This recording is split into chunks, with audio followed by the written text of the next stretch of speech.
વેસીવાડી અને વેસીવાડીના સવજી ગોહિલ કરીને રાજપૂત અને સવજી ગોહિલને કાયમ ધીમા ધરણી ધરે પૂનમ ભરવાનો પોતાનો નિયમ મહિને પૂનમ ભરવા માટે પોતે ધીમા આવે।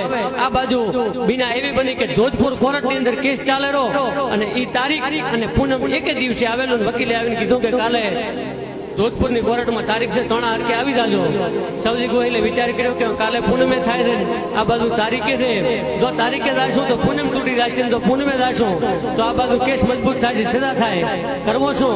પણ કે જે થવું હોય થાય, બાકી ધીમા ધરણીધરની પૂનમ થઈ તૂટવી ના જોઈએ।